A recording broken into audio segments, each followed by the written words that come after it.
This video shows how to set up and use the Trend mortise and tenon jig. It will enable the user to cut a variety of accurate, fully repeatable mortise and tenons with ease.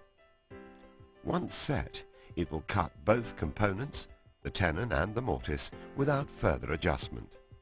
Simply change the cutter and guide bush on your router, or by using two medium-duty routers, you'll speed up the process even further. This patented jig is adjustable in both planes, allowing front, side and compounded angled tenons to be cut as easily as square-shouldered tenons. Also haunched or mitered tenons. Stopped or stub mortise and tenons. Side-angled mortise and tenons. Compound mortise and tenons. Slip tenons, useful in antique furniture restoration or when complex joints are required. The jig also has the capacity to allow doweling to be undertaken with the same degree of accuracy and precision. The largest timber that can be accommodated in the jig is 50 by 150 millimeters, whilst the smallest is 10 by 13 millimeters. All tenons can be machined either square or with a radius at the end, plus framing joints and brackets. Large-scale joints such as doors are well within the capacity of the jig. It comes complete with integral clamps, a selection of guide bushes and a high-visibility multi-purpose setup bar. By using standard straight flute cutters or the specially designed long-reach cutter set, perfect mortise and tenon joints can be rapidly machined to professional standards.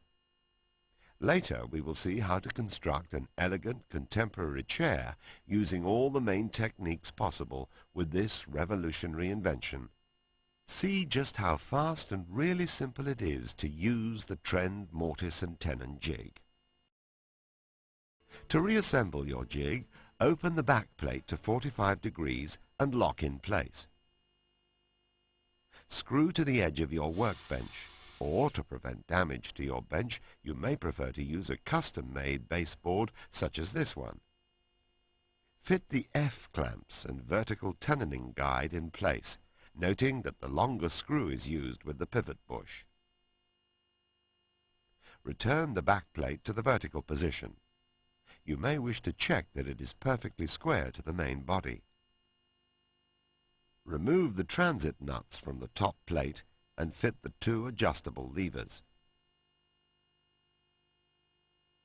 Should you wish to fit the optional dust extraction spout, connect it to the rear of the main body at this stage. Tap the magnets into place. These hold the front dust shield in place and are used only when cutting square tenons and should be laid aside at other times.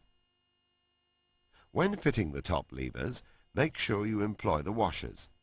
To obtain the best results, it is essential that the timber is square and true, and when cut to length, include the length of any tenons.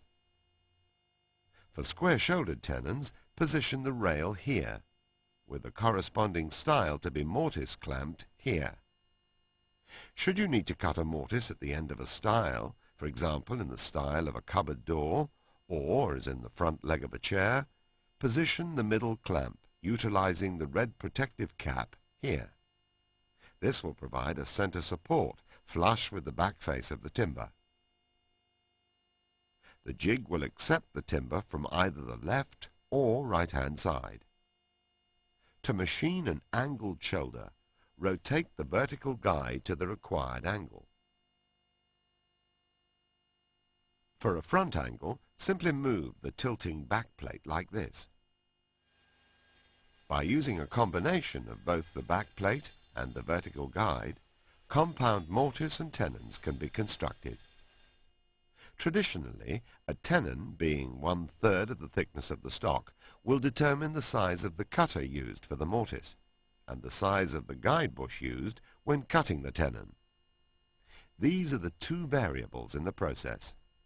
The constants are that the metal guide bush fitted with the large collar is used for all mortises, and the largest cutter, 15.9 millimeters, 5/8 of an inch, is used to cut all sizes of tenons.